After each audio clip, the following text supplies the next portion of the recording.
नमस्कार, बहुत स्वागत है आपका फर्स्ट रिपोर्ट में और मैं हूं आपके साथ सुमित शर्मा। आज के इस खास बुलेटिन में हम सबसे पहले बात करेंगे देश में चल रही एनआईए की छापेमारी की।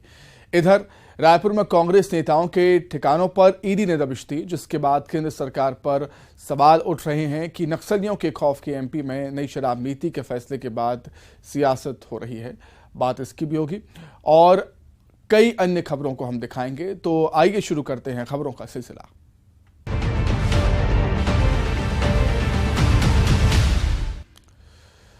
अभी शादी के 2 ही दिन बीते थे, रिसेप्शन बाकी था कि दूल्हा दुल्हन की लाश मिलने से सनसनी फैल गई। बंद कमरे में लाश मिली तो शादी की खुशियां मातम में तब्दील हो गईं। जहां जश्न होना था वहां सन्नाटा पसर गया। रायपुर के ब्रिज नगर इलाके में हुए इस डबल मर्डर की मिस्ट्री क्या है, तफ्तीश की कड़ियां कहां तक पहुंची हैं, जानकारी दे रहे हैं संवाददाता युगल तिवारी।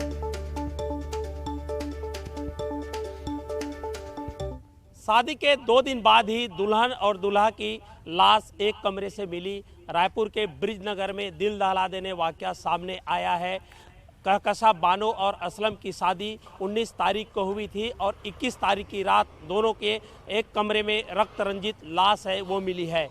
ठीक रिसेप्शन से पहले दूल्हा और दुल्हन की इस तरह से जो डेड बॉडी मिलने के बाद पूरे क्षेत्र में सनसनी फैल गई है। और जिस वक्त ये वाकया हुआ उस दौरान असलम और कहकशा बानो दोनों कमरे में थे और ये सबसे बड़ी बात यही कही जा सकती है कि दोनों एक कमरे में थे। आखिर क्या ऐसी वजह रही, क्या बात हुई कि अचानक से दूल्हा ने दुल्हन को गोद कर हत्या कर दी और खुद अपने आप को चाकू मारकर उसने आत्महत्या कर ली। इस पूरे मामले की जांच है टिकरापारा पुलिस है वो कर रही है। ये पहली ऐसी छत्तीसगढ़ की घटना है जब रिसेप्शन के ठीक पहले ही दूल्हा और दुल्हन की लाश है वो मिली है। परिजन काफ़ी हतप्रभ है तो दूसरी ओर जो लड़की है उनके परिजन आरोप लगा रहे हैं कि ये जानबूझकर की गई सुनियोजित तरीके से हत्या है। इस दौरान जो आपस में जो कई विवाद है वो देखने को मिले और जहां पर रिसेप्शन चल रहा था वहां पर लड़की पक्ष ने जाकर हंगामा भी किया।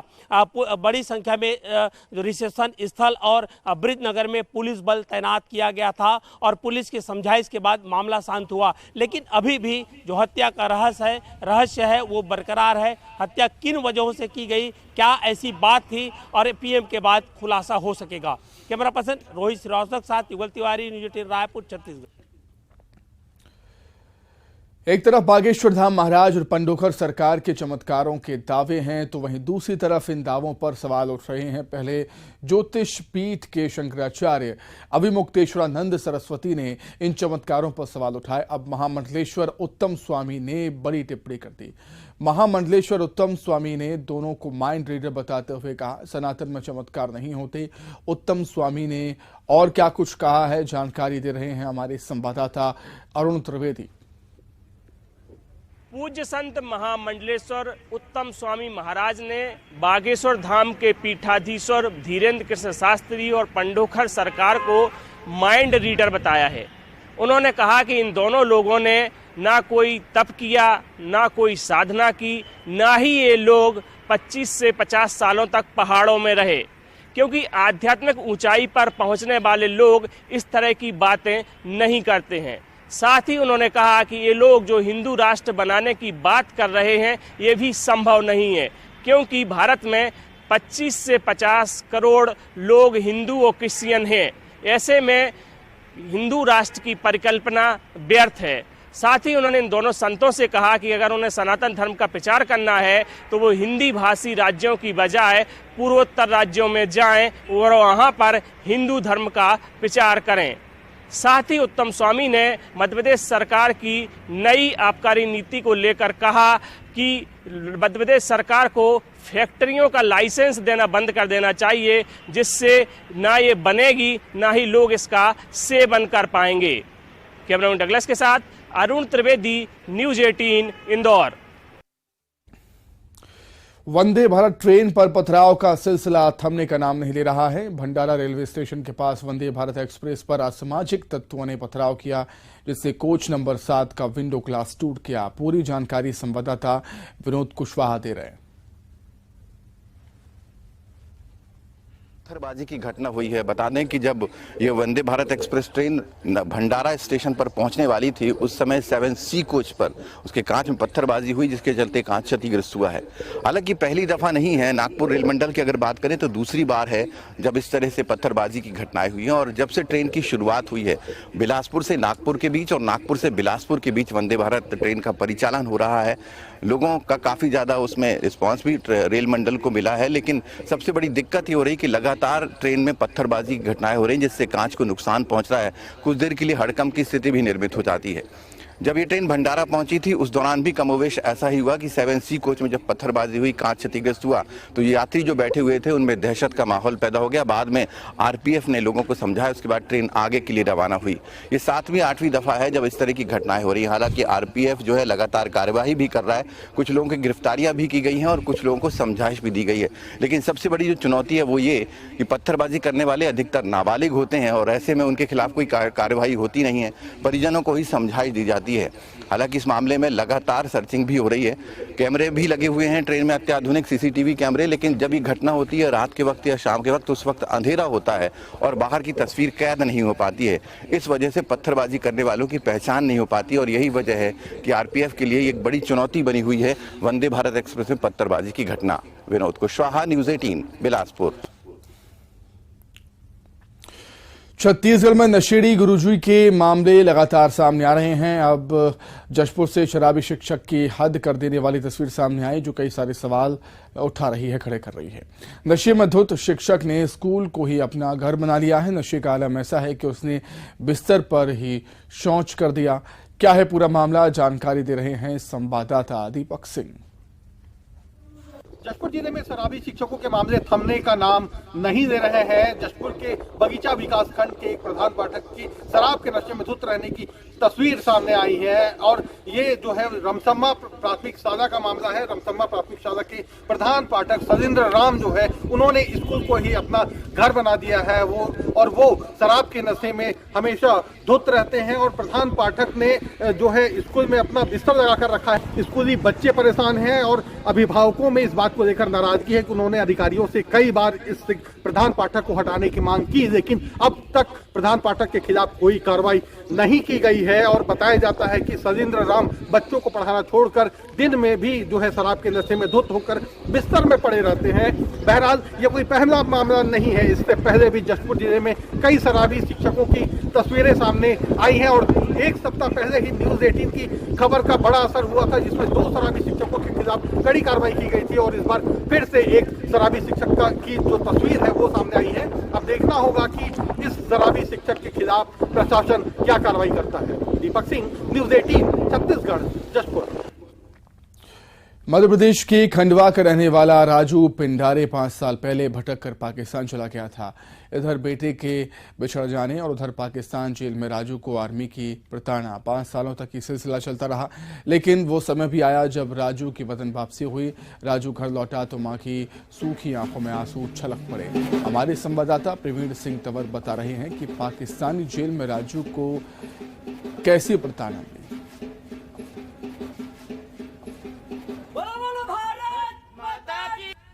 खंडवा जिले का राजू आज पाकिस्तान से अपने वतन लौट गया।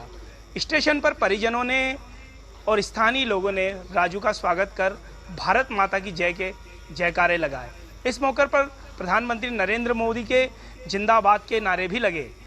राजू 2019 में पाकिस्तान पहुंचा था। राजू कैसे पाकिस्तान पहुंचा ये आज भी पहली बना हुआ है, लेकिन राजू के परिजन आज अपने खोए हुए बेटे को वापस पाकर बेहद खुश हैं।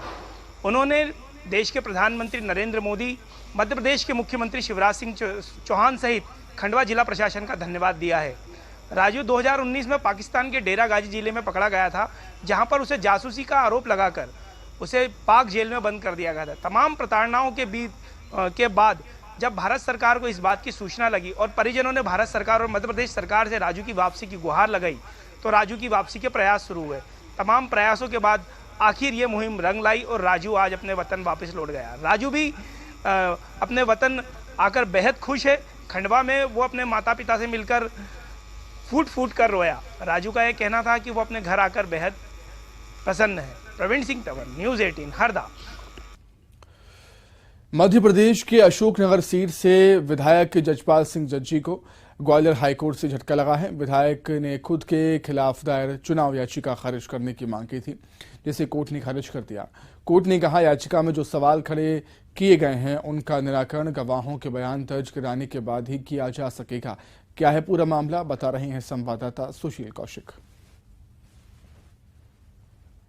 अशोकनगर के भाजपा विधायक जजपाल सिंह जज्जी को हाईकोर्ट से फिलहाल राहत नहीं मिली है।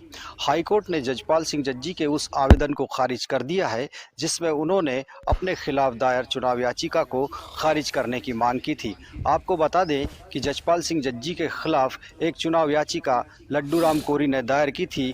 साल 2018 में जजपाल सिंह जज्जी ने अशोकनगर विधानसभा सीट से कांग्रेस उम्मीदवार के तौर पर चुनाव जीता था।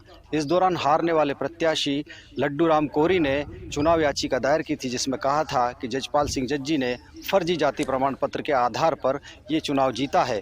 इस मामले की लगातार सुनवाई चल रही थी, लेकिन साल 2020 में जजपाल सिंह जज्जी कांग्रेस एमएलए के तौर पर इस्तीफा देकर भाजपा में शामिल हुए थे और उसके बाद वो भाजपा से चुनाव जीतकर विधायक भी बन चुके हैं।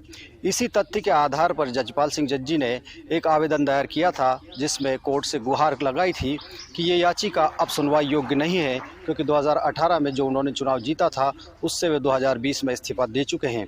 लेकिन इस आवेदन की सुनवाई के बाद हाई कोर्ट ने इसे खारिज कर दिया है। हाई कोर्ट ने कहा है कि अभी चुनाव याचिका के संदर्भ में गवाहों के बयान होने के बाद ही जिन सवालों को खड़ा किया गया था उनका निराकरण होगा, उसके बाद ही इस याचिका का निराकरण किया जा सकेगा। यही वजह है कि अब चुनाव याचिका की सुनवाई 1 मार्च को होगी। माना जा रहा है कि इस मामले में अभी जजपाल सिंह जज्जी को आने वाले दिनों में और राहत मिलने की उम्मीद नहीं है, क्योंकि याचिकाकर्ता लड्डू राम कोरी इस मामले को लगातार खींच रहे हैं। सुशील कौशिक, न्यूज़ 18 ग्वालियर। सड़क सुरक्षा और सावधानी इसीलिए बेहद जरूरी है। लापरवाही जिंदगी पर भारी पड़ सकती है। छत्तीसगढ़ के बालोद में ट्रक और कार के बीच जोरदार टक्कर हुई। हादसे में मां बेटे सहित 4 लोगों की दर्दनाक मौत हो गई। गुंडरदेही के खप्परवाड़ा गांव के पास ये हादसा हुआ। हादसा कैसे हुआ, जानकारी दे रहे हैं संवाददाता देवव्रत भगत। छत्तीसगढ़ में पुलिस की तमाम कोशिशों के बावजूद हादसों पर लगाम नहीं लग पा रही है। प्रदेश के बालोद जिले में एक दर्दनाक घटना सामने आई है, जहां 4 लोगों की मौत सड़क हादसे में हो गई। दरअसल सलूजा परिवार के मां और बेटे की मौत इस हादसे में हुई है। परिवार रायपुर से अपने एक पारिवारिक कार्यक्रम में शामिल होकर बालोद की ओर जा रहा था और इसी दौरान गुंडरदेही में यह हादसा हुआ, जहां कच्चे माइन से भरी एक ट्रक ने कार को ठोक दिया और इसमें कार में सवार 4 लोगों की मौत हो गई, जिसमें सलूजा परिवार की सिमरन कौर, इसके अलावा उनके बेटे राजवीर की मौत हुई है। साथ ही साथ वाहन चालक और एक अन्य व्यक्ति की भी मौत इस दुर्घटना में हुई है। लगातार कोशिशें जरूर की जा रही हैं, लेकिन हादसों पर लगाम नहीं लग पा रही है। इससे पहले भी प्रदेश भर में कई तरह के हादसों की घटना लगातार पेश आ रही है, लेकिन जिस तरह से लगातार घटनाएं बढ़ रही है, इस पर किसी भी तरह से रोक नहीं लग पा रही। कैमरा पर्सन रोहित श्रीवास्तव के साथ देवव्रत भगत, न्यूज़ 18 रायपुर। भोपाल में सीएम शिवराज ने गौवंश के संरक्षण को लेकर अधिकारियों के साथ बैठक की। इस दौरान उन्होंने अधिकारियों को गौ संरक्षण और संवर्धन को लेकर दिशा निर्देश दिए। सीएम ने साफ तौर पर कहा है, गौवंश की रक्षा के लिए अधिकारी सजग रहें, साथ ही सड़कों पर लावारिस रूप से घूमने वाले गौवंशों के लिए व्यवस्था करें। सीएम ने बैठक में संवर्धन बोर्ड के अधिकारियों के जल्द गौशाला निर्माण करने के लिए भी कहा है। बीते दिनों गौशालाओं में गायों की बदहाल स्थिति के बाद अब खुद मुख्यमंत्री शिवराज सिंह चौहान ने संज्ञान लिया है और गौशालाओं के जल्द से जल्द निर्माण कार्य और उनमें बेहतर व्यवस्थाओं और सुविधाओं के लिए दिशा निर्देश गौ संवर्धन बोर्ड को दिए हैं। हाल ही में मुख्यमंत्री शिवराज सिंह चौहान ने गौ संवर्धन बोर्ड की समीक्षा बैठक की और पूरे प्रदेश भर में गौवंश के संरक्षण के लिए क्या कुछ काम चल रहा है उसको लेकर भी जानकारी मांगी और महत्वपूर्ण दिशा निर्देश दिए। साथ ही ये भी कहा गया कि जल्द से जल्द प्रदेश में गौशालाओं का निर्माण पूर्ण किया जाए। इसके साथ ही ये सुनिश्चित किया जाए कि किसी भी तरह से जो गौवंश है वो सड़कों पर नजर ना आए, क्योंकि कई बार देखा गया है कि सड़कों पर गायों की मौत एक्सीडेंट के चलते हो जाती है और उससे कहीं ना कहीं आम लोगों को भी मुश्किलों का सामना करना पड़ता है। तो अब उम्मीद यही है कि सीएम शिवराज सिंह चौहान के दिशा निर्देशों के बाद और संज्ञान लेने के बाद प्रदेश में गौवंश की स्थिति में सुधार होगा और सरकार सरकार की जो मंशा है कि लगातार गोवंश का संरक्षण किया जाए, संवर्धन किया जाए, क्योंकि न सिर्फ संवर्धन और संरक्षण की दृष्टि से बल्कि गाय जो है वो सनातन धर्म में, हिंदू धर्म में आस्था का भी केंद्र है। माना जाता है कि 33 कोटि देवी देवताओं का गाय में, गौ माता में निवास होता है। तो सीएम के निर्देशों के बाद स्थिति में कितना बदलाव होता है। वीडियो जर्नलिस्ट मोहसिन खान के साथ न्यूज़ 18 के लिए भोपाल से वासु चौरे। ग्वालियर से बड़ी खबर, जहां स्कूल बस हादसे में बड़ा अपडेट है। घायल महिला की मौत हो गई है। ऑपरेशन के बाद ब्लीडिंग से मौत हो गई है। गर्भ में मृत बच्चे के लिए ऑपरेशन किया गया था। एएनएम की परीक्षा देकर लौट रही थी नेहा। मथुरा से ग्वालियर परीक्षा देने के लिए आई हुई थी महिला। तो ग्वालियर से खबर, स्कूल बस हादसे में घायल महिला की मौत हो गई। अधिक जानकारी के लिए बातचीत करेंगे। संवाददाता सुशील कौशिक जुड़ गए हैं फोन पर। सुशील, बेहद ही दुखद घटना सामने आई है। ग्वालियर में कल जो बस हादसे का शिकार हुई थी, स्कूल बस हादसे का शिकार होने वाली जो नेहा शर्मा नाम की विवाहिता थी, उसके कल बस के नीचे दब गई थी। पैरों में फ्रैक्चर हो गए थे। यही वजह कि वो प्रेग्नेंट थी, लिहाजा उसका रात में जब ग्वालियर के जयरोग्य अस्पताल के ट्रॉमा सेंटर में ऑपरेशन किया गया, क्योंकि उसके गर्भ में पल रहे बच्चे की मौत हो चुकी थी और विवाहिता की जान बचाने के लिए डॉक्टरों का उसका ऑपरेशन करना था और रात में उसका ऑपरेशन किया गया था। उसके बाद ऑपरेशन के बाद लगातार जो ब्लीडिंग होती रही, डॉक्टरों ने भरसक प्रयास किया, लेकिन ब्लीडिंग के चलते तड़के जो है नेहा की भी इसमें मृत्यु हो गई है। और बड़ा दुखद हादसा ये रहा है।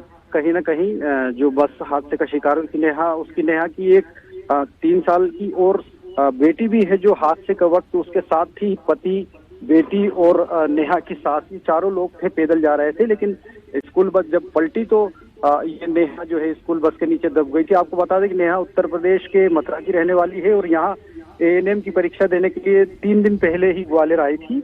पति, बेटी और उनकी सास उनके साथ थी। लेकिन कहीं ना कहीं इस घटना के बाद परिवार के लोग भी यहाँ पहुंचे हैं। प्रशासन भी अपने स्तर से इसमें जो मदद उपलब्ध होती है वो कराने का प्रयास कर रहा है। लेकिन कहीं न कहीं एक बेहद गंभीर हादसा है और उस हादसे में ये मार्मिक तस्वीर आई है सामने की जो 3 साल की बेटी है नेहा की, वो यहाँ पीएम हाउस पर बैठी है अभी और परिवार के लोग भी आ चुके हैं। तो कहीं न कहीं ये गमगीन कर देने वाला घटनाक्रम रहा है। बिल्कुल बेहद दुखद। सुशील, परिवार वालों का क्या कुछ कहना है इस हादसे को लेकर, जो महिला की मौत हो गई है, और उसको लेकर परिवार वाले क्या कुछ कह रहे हैं? देखिए, इसमें सबसे बड़ी जो लापरवाही है वो कहीं ना कहीं पुलिस प्रशासन और यातायात विभाग की भी है, क्योंकि इसमें जिस पहाड़ी पे ये हादसा हुआ है उस पहाड़ी पे भारी वाहन, बसें सभी प्रतिबंधित है। एक तरह से पहले स्टॉपर भी लगाए गए थे वहाँ भारी वाहनों के प्रवेश को रोकने के लिए, क्योंकि यहाँ 3-4 हॉस्पिटल है, इसके अलावा नर्सिंग हॉस्टल है, इसके अलावा अस्पताल है। इसके साथ ही यहाँ परीक्षा देने के लिए भी बड़ी तादाद में नर्सिंग के छात्र छात्राएं आते हैं। तो यही वजह है कि ये प्रतिबंधित एरिया था भारी वाहनों के लिए। फिर भी स्कूल की बसें यहाँ से गुजर रही थी। अगर ये स्कूल बस यहाँ से नहीं गुजरती तो कल चूंकि एएनएम की परीक्षा भी थी तो काफी भीड़ थी, और इसी भीड़ के दौरान जब पहाड़ी से ये बस उतर रही थी तो महिला सामने आ गई और उसने बचाने के चक्कर में ड्राइवर ने इसे पहाड़ी के साइड में गाड़ी को चढ़ाया, जिससे वो अनबैलेंस होकर नीचे सड़क पर पलट गई और उसमें नेहा जो है रास्ते से जो परीक्षा देकर लौट रही थी वो दब गई थी। उसके दोनों पैर एक तरह से फ्रैक्चर हो गए थे। उसे जयरोग अस्पताल लाया गया था, जहां बच्चे की गर्भ में ही मौत की जानकारी डॉक्टरों को लगी थी एक्सरे के बाद। उसके बाद फिर देर रात ऑपरेशन करके बच्चे को निकाला गया, लेकिन उसके बाद ब्लीडिंग के चलते अल सुबह नेहा की भी दर्दनाक मृत्यु हो गई है और अब पुलिस इसमें जो है अगली कार्रवाई करेगी। बिल्कुल सुशील, अब जब महिला की मौत हो गई है तो उनके परिजन निश्चित तौर पर न्याय की गुहार भी लगाएंगे। हालांकि पुलिस जांच भी कर रही है। पुलिस की जांच कहां तक पहुंची है? क्या पुलिस ने किसी पर कार्रवाई की या कोई एक्शन लिया पुलिस ने इस घटना पर? देखिए, पुलिस ने इसमें लापरवाही का मामला दर्ज कर लिया ड्राइवर के खिलाफ, लेकिन नेहा के जो परिवार वाले यहाँ आए हैं, नेहा के भाई, उनके पिता, उनका साफ तौर पर कहना है कि इसमें एक तरह से देखें तो प्रशासन भी कहीं ना कहीं जिम्मेदार है, क्योंकि अगर भारी वाहन उस इलाके से प्रतिबंधित थे उसके बाद भी स्कूल बसें बच्चों को लेकर आ रही थी तो कहीं ना कहीं यातायात पुलिस की भी एक लापरवाही थी, इसके अलावा प्रशासन की भी लापरवाही थी। और हादसे के बाद जिस तरह से प्रशासन के लोग देरी से पहुंचे, क्योंकि आधे घंटे तक बताया जा रहा है कि नेहा बस के नीचे ही दबी रही। उस दौरान चूंकि 6-7 महीने का उसको गर्भ था। तो आप समझ सकते हैं कि अगर बस के नीचे दोनों पैर दबे, फ्रैक्चर हो चुके हैं, आधे घंटे तक हालात वैसे ही बने रहे हैं। और उसके बाद आसपास के लोगों ने पहुंचकर, दूसरे लोगों ने पहुंचकर मदद की और बस के नीचे से नेहा को निकालकर निजी अस्पताल भिजवा था। लेकिन निजी अस्पताल चूंकि बहुत महंगा था, यही वजह कि वहां से नेहा को उसके परिवार के लोग लेकर ग्वालियर के जय आरोग्य अस्पताल पहुंचे और वहां इलाज उनका किया गया। लेकिन इलाज में भी देरी हुई। घटनास्थल पर प्रशासन जिस तरह से पहुंचना चाहिए था उस तरह से भी नहीं पहुंच पाया। इसके अलावा जो प्रतिबंधित एरिया है उस एरिया में लगातार बसों, स्कूल बसों की आवाजाही होना कहीं ना कहीं कई सवाल खड़े करती है इस हादसे के बाद कि अगर इस हादसे से सबक ले प्रशासन तो उन्हें पुख्ता इंतजाम करना चाहिए। हालांकि नेहा के परिवार वालों को साफ तौर पर कहना है कि कानूनी कार्रवाई। ठीक है, बहुत धन्यवाद सुशील आपका जुड़ने के लिए। आगे बढ़ते हैं। पूर्व सीएम कमलनाथ ने एक बार फिर प्रदेश की बीजेपी सरकार पर हमला बोला। छिंदवाड़ा में एक प्रेस कॉन्फ्रेंस के दौरान उन्होंने बीजेपी सरकार पर आरोप लगाया कि सरकार हर दिन 500 करोड़ का कर्जा ले रही है और इस कर्ज का दुरुपयोग किया जा रहा है। इसके साथ ही उन्होंने कहा कि प्रदेश की सरकार हर मोर्चे पर विफल साबित हुई। पिछले 3 इसका एवरेज निकाले, 500 करोड़ रुपए प्रतिदिन इनका कर्जा है और ये कर्जा करोड़ों का कर्ज इवेंट बाजी में खर्च, ये आज इनकी हालत। जो भी ये घोषणाएं कर रहे हैं पिछले 3-4-5 महीने में, अगले 3-4 महीने में जो करेंगे, इसमें से कौन सी लागू होनी है अगले 7 महीने में?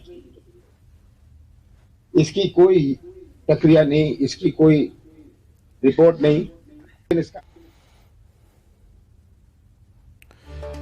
बीजेपी कांग्रेस का और क्या कुछ तर्क है पूर्व सीएम कमलनाथ के इस बयान पर, वो भी जानेंगे। बीजेपी नेता हितेश वाजपेयी जी हमारे साथ जुड़ गए हैं फोन पर। हितेश जी, बहुत स्वागत है आपका न्यूज 18 मध्य प्रदेश छत्तीसगढ़ में।